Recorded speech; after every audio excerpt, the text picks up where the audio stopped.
हम ये समझेंगे कि ये लिबरल थ्योरी क्या है और कैसे इसका इंटरनेशनल रिलेशन में किस तरह से इसको डिफाइन किया जाता है।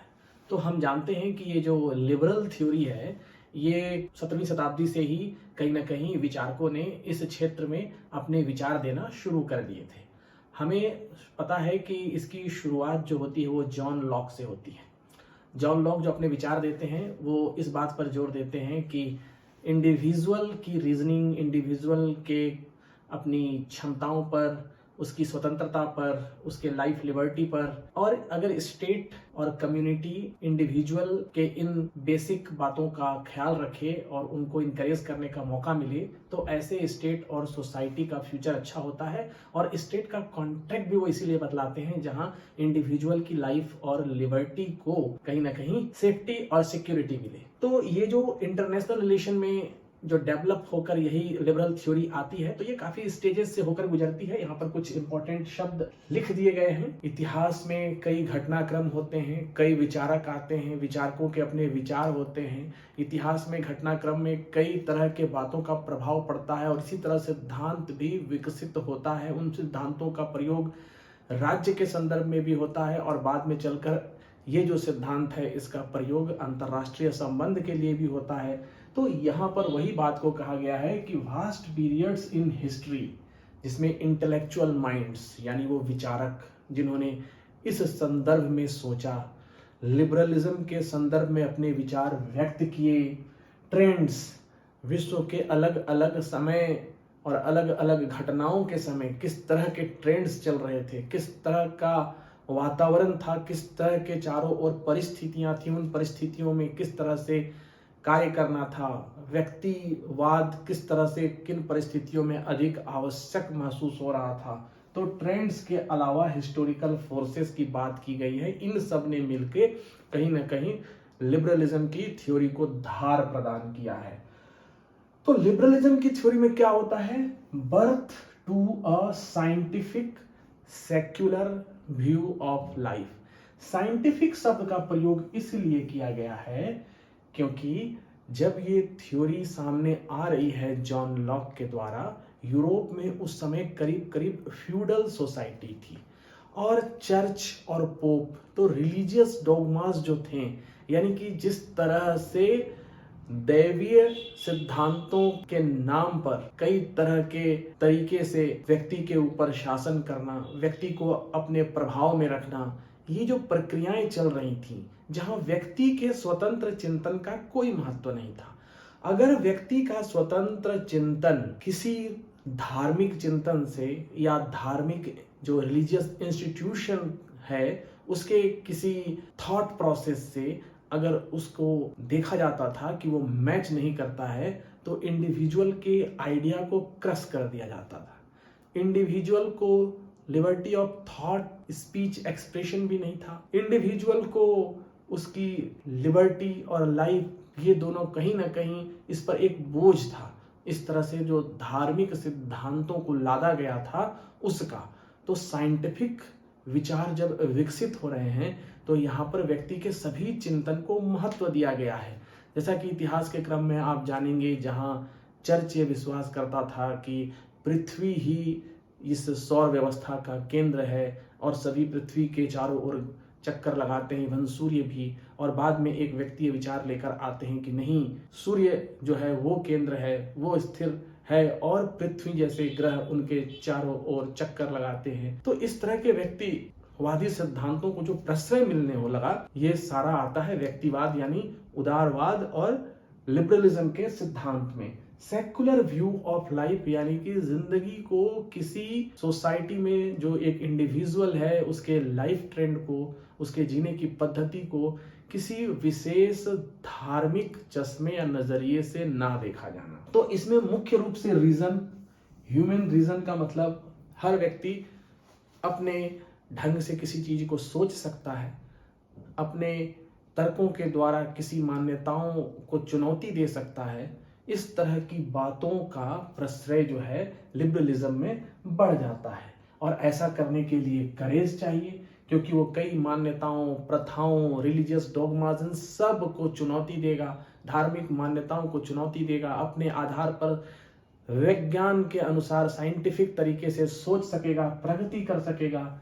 और सेल्फ रेस्पेक्ट का मतलब व्यक्ति का महत्व है, व्यक्ति की संपत्ति का महत्व है, व्यक्ति की जिंदगी का महत्व है, व्यक्ति के थॉट, स्पीच एंड एक्सप्रेशन का महत्व है। और स्टेट और सोसाइटी का काम है कि व्यक्ति के इन अधिकारों का सुरक्षा कैसे हो, इस पर ध्यान देना। तो व्यक्तिवाद में, उदारवाद में, लिबरलिज्म में इन सब चीजों का महत्व बढ़ जाता है।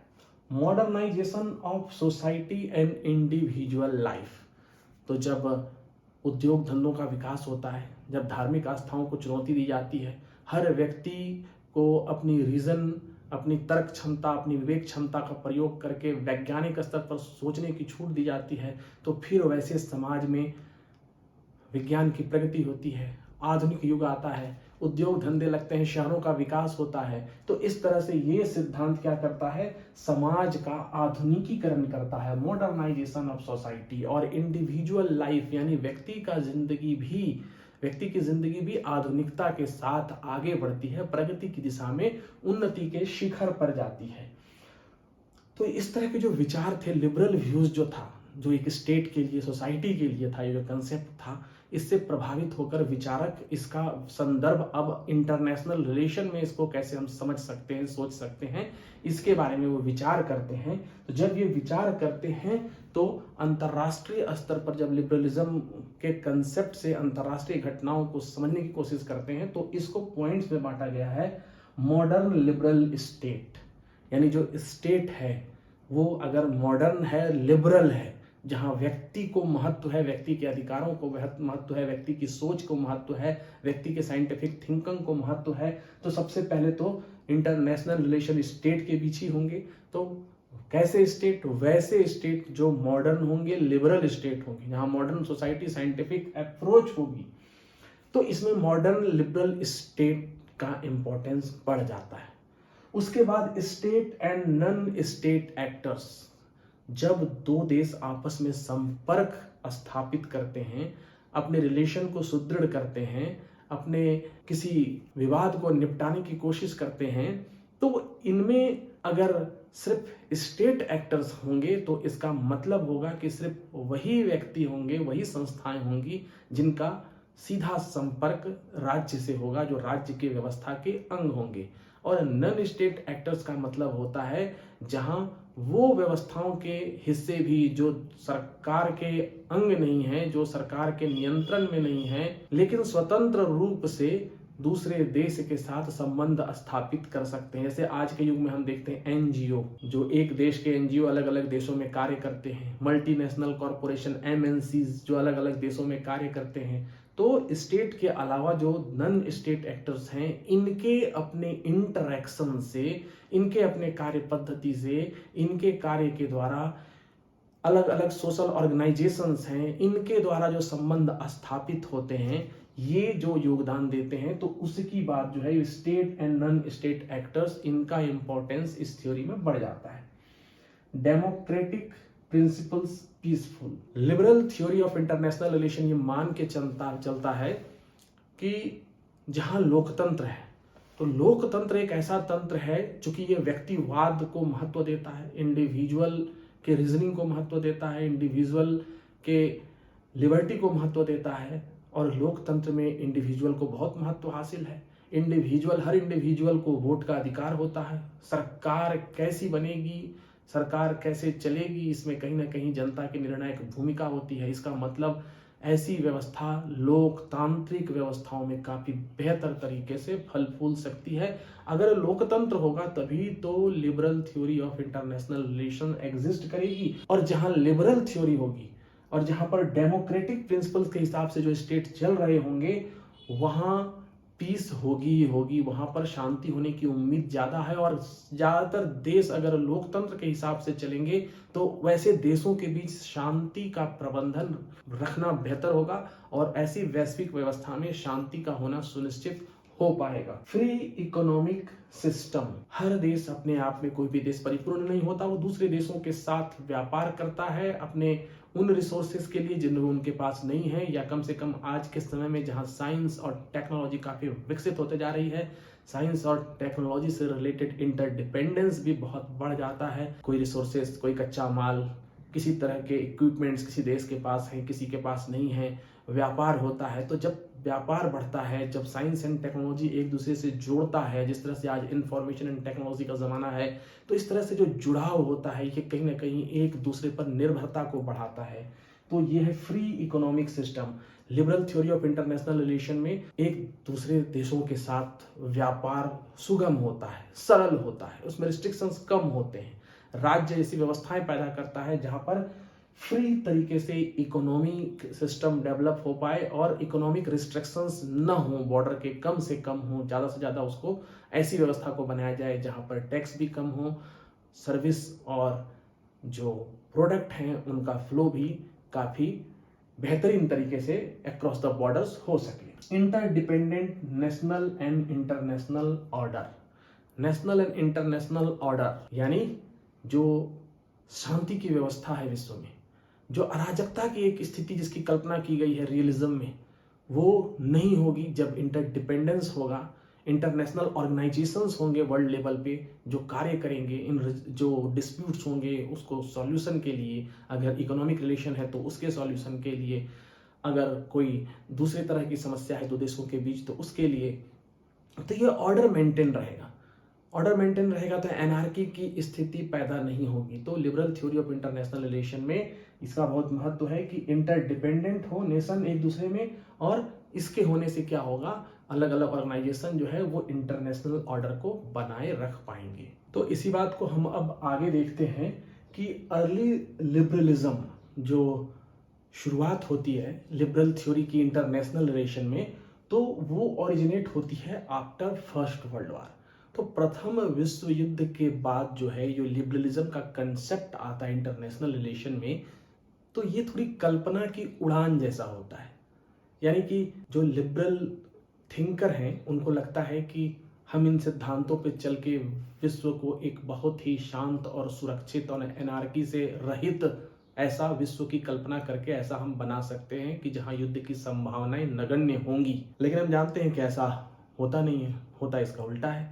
इसके रीजंस अलग हैं, लेकिन जो सेकेंड वर्ल्ड वॉर होता है जहां जो रियलिस्ट थिंकिंग थी वही काम करती है, हिटलर का उदय होता है एक तानाशाह का, और द्वितीय विश्व युद्ध के बाद फिर जो है लिबरलिज्म वाली जो थिंकिंग है इंटरनेशनल रिलेशन में इस थ्योरी को लेकर वहां पर जो सुधार होता है, और उसके बाद एक अलग तरीके से थिंकिंग जो सामने आती है। तो क्या अब सोचते हैं इंटरनेशनल रिलेशन में लिबरलिज्म की जो थ्योरी है उसके आधार पे, तो उसी बात को जैसा पहले बतलाया गया कि अब सेकेंड वर्ल्ड वॉर के बाद लिबरलिज्म को खास करके चार तरीके से, चार एस्पेक्ट्स जो है लिबरलिज्म के, उसके आधार पे इंटरनेशनल रिलेशन को समझने की कोशिश की गई, जिसमें सोशियोलॉजिकल लिबरलिज्म जो है जहां पर सोसाइटी, ग्रुप, एनजीओ, जो अलग अलग सोसाइटी के भीतर जो सोशल ग्रुपिंग्स हैं अलग अलग देशों में, वो आपस में कैसे संपर्क बना सकते हैं, इनका संपर्क कैसे अंतरराष्ट्रीय संबंधों को बढ़ावा दे सकता है। हम देखते हैं कि आजकल अंतरराष्ट्रीय संबंधों में कल्चरल ग्रुप्स जो हैं इनका बड़ा योगदान हो गया है। अलग अलग देशों में जो कल्चरल सेंटर्स होते हैं, ये अपने कल्चर को दूसरे देश में प्रमोट करना, दूसरे का कल्चर एक पार्टनर देश में प्रमोट होना और उनके बीच साझेदारी के द्वारा कई तरह के कार्यक्रमों का होना, ये कहीं ना कहीं रिलेशंस को बेहतर बनाता है। तो ये जो ग्रुपिंग है, इस तरह के जो लोग हैं, जो समाज के अंग हैं, इस तरह से जब कार्य करते हैं तो अंतर्राष्ट्रीय संबंध में कहीं ना कहीं जो अराजकता की स्थिति होती है वो कम होती है, उसकी संभावना नहीं होती है। तो यही है सोशियोलॉजिकल लिबरलिज्म। दूसरा है इंटरडिपेंडेंस। इंटरडिपेंडेंस जिसकी चर्चा की गई, दो देश जितना इंटरडिपेंडेंट होंगे, इकोनॉमी वार की संभावना को कम करती है। इकोनॉमी के लिए प्रयास, अपने अपने हर देश अपनी इकोनॉमी को बेहतर करना चाहते हैं। हर आदमी अपनी लाइफ में, मेटेरियलिस्टिक वर्ल्ड है, हर कोई चाहता है कि वो प्रगति करे, और आज की प्रगति कोई आध्यात्मिक प्रगति वाली बात तो है नहीं। संसाधन में कितनी प्रगति हुई, धन में कितनी प्रगति हुई, भौतिक सुख सुविधाओं में कितनी प्रगति हुई, और ऐसी प्रगति देश जब करना चाहेगा तो उसको अपने रिश्ते सभी देशों से सामान्य रखने पड़ेंगे, और उससे भी ज़्यादा, काफ़ी ज़्यादा कहीं ना कहीं एक दूसरे के साथ घुलना मिलना पड़ेगा। किसी भी देश के पास साइंस हो, टेक्नोलॉजी, रिसोर्सेस हो, पूरी की पूरी क्षमता नहीं होती कि वो अपने दम पर ही विश्व में सारे कार्य कर पाए। तो ये जो इंटरडिपेंडेंस होता है वो कहीं ना कहीं ये भी एक प्रमुख बिंदु है लिबरलिज्म इन इंटरनेशनल रिलेशन का। उसके अलावा इंस्टीट्यूशनल लिबरलिज्म, जो विश्व में बड़े इंस्टीट्यूशंस बनाए गए हैं जो वैश्विक व्यवस्था को प्रभावित करते हैं और विश्व की व्यवस्था में शांति बनाए रखने में अपना एक महत्वपूर्ण योगदान देते हैं, अराजक स्थिति को होने से रोकते हैं। यूनाइटेड नेशन ऑर्गेनाइजेशन ये विश्व के देशों के बीच विवादों के लिए एक सामान्य हल भी है और एक मंच भी है, वहाँ पर डिस्कस किया जाता है और उनके द्वारा विश्व शांति में एक बेहतर योगदान दिया जाता है। और इसकी शुरुआत ही, मतलब इसका निर्माण ही द्वितीय विश्व युद्ध के बाद विश्व में शांति कायम रहे इसी के लिए हुआ था। ये पर्यावरण से लेकर टेररिज्म से लेकर देश की वैश्विक व्यवस्थाओं में किसी देश के द्वारा किसी देश के अंदर जाकर इंटरफेयर करने की स्थिति में, ऐसे कई तरह के कॉम्प्लेक्स इश्यूज को इसके अलग अलग ऑर्गेनाइजेशन डील करते हैं। नेटो जैसे कि अलग अलग देशों का अपना एक समूह है, नॉर्थ अटलांटिक जो एसोसिएशन है, WTO जो व्यापार से संबंधित विवादों को हल करता है, ये सब कॉपरेशन बढ़ाते हैं अलग अलग स्टेट्स के बीच। मतलब जैसे अगर नेटो यहाँ लिखा हुआ है तो हर देश कहीं ना कहीं किसी न किसी ग्रुपिंग्स में है। जो देश जहां है अपने आसपास के देशों के साथ या विश्व के अलग देशों के साथ, चाहे वो ट्रेड रिलेटेड हो, चाहे वो सिक्योरिटी रिलेटेड हो, चाहे वो टेररिज्म या इन्वायरमेंट से रिलेटेड काउज के लिए हो, ये ग्रुपिंग्स जो है ये कॉपरेशन को कहीं ना कहीं मजबूत करती हैं, लोगों को, जो देश के लोगों को आपस में जोड़ती हैं। इन संस्थाओं के माध्यम से कल्चरल जो एक समन्वय होता है, एक जुड़ाव होता है, ये भी महसूस किया जाता है इन सब ऑर्गेनाइजेशन के द्वारा। तो ये भी जो है वो लिबरल इंटरनेशनल रिलेशन की जो थ्योरी है इसमें काफ़ी महत्व रखते हैं। और रिपब्लिकन लिबरलिज्म ये इस सिद्धांत पर विश्वास रखता है कि अगर लोकतंत्र है जिस देश में, और अगर जहां नहीं है वहां भी लोकतंत्र हो, तो लोकतंत्र की व्यवस्था में, चूंकि लोकतांत्रिक व्यवस्था ही जनता के अधिकार से संबंधित होती है, लोकतंत्र में सत्ता प्राप्त भी लोकतांत्रिक तरीके से होता है, अहिंसक तरीके से होता है। तो लोकतांत्रिक व्यवस्था में देशों के बीच विवाद भी बातचीत से सुलझ जाते हैं, निगोसिएशन से सुलझ जाते हैं, विवाद और युद्ध की स्थिति कम आती है। तो ऐसा इंटरनेशनल पीस को बनाए रखने में इनका बहुत महत्वपूर्ण है। और डेमोक्रेसी है तो इंटरनेशनल पीस जो है उसको रहने की संभावना अत्यंत प्रबल होती है। तो लिबरल इंटरनेशनल रिलेशन इन्हीं सब मुख्य बातों से डील करता है। अगर हम इग्नू के ब्लॉक में देखें तो 2-4 पॉइंट्स हैं। Individuals are the primary international actors. जैसा हमने बताया कि लिबरलिज्म का जब थॉट ही आ रहा है तो मुख्य रूप से व्यक्तिवाद यानी व्यक्ति की चर्चा की गई है, व्यक्ति की स्वतंत्रता, व्यक्ति के अधिकार, व्यक्ति के लिए न्याय, व्यक्ति के लिए ही लिबर्टी, यानी व्यक्ति प्रमुख है, व्यक्ति की रीजनिंग प्रमुख है, व्यक्ति का थॉट प्रोसेस प्रमुख है। राज्य का कार्य भी व्यक्ति की प्रगति में भागीदार बनना है। तो ऐसी व्यवस्था की बात करता है जहां व्यक्ति ही प्रमुख है। स्टेट एक कलेक्टिव एक्टर्स है जो व्यक्ति के हित के लिए काम करेगा। State interest are dynamic and are both self regarding and other regarding, यानी कि एक राष्ट्र को, एक राज्य को अपनी जनता के लिए भी कार्य करना है और ह्यूमन बीइंग जो दूसरे राज्य में है उनके लिए भी सोचना है। ह्यूमन का इंटरेक्शन है, दो देशों का इंटरेक्शन, अलग अलग व्यवस्थाओं के अंतर्गत रह रहे ह्यूमन बीइंग्स का इंटरेक्शन है।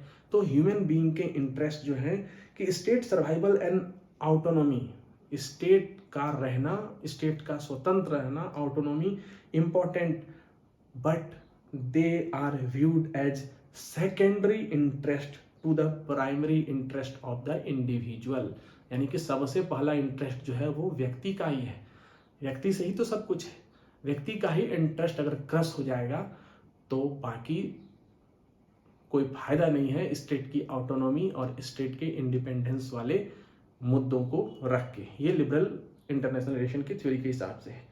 Both individual and state interest are shaped by a wide variety of domestic and international condition. Domestic और इंटरनेशनल कंडीशन के बाद डोमेस्टिक कंडीशन में अगर डेमोक्रेटिक एनवायरनमेंट हो, इंटरनेशनल लेवल पे अगर निगोशिएशन से बातें सॉल्व हो जाएं, किस तरह का पैटर्न है इकोनॉमिक इंटरेक्शन का, पर्सनल वैल्यू क्या रोल प्ले करते हैं, टेक्नोलॉजिकल कैपेबिलिटीज किसी देश की क्या है, पैटर्न ऑफ इंटरेक्शन और इंटरडिपेंडेंस क्या है, इन सब बातों पर डिपेंड करेगा। Mutual interest can sustain cooperation in the international system. एक दूसरे का जो म्यूचुअल इंटरेस्ट है वो सस्टेन करता है इंटरनेशनल पीस को। इसके बाद नेक्स्ट वीडियो में हम देखेंगे नियो लिबरल कंसेप्ट, इसी में थोड़ा सा एड ऑन है।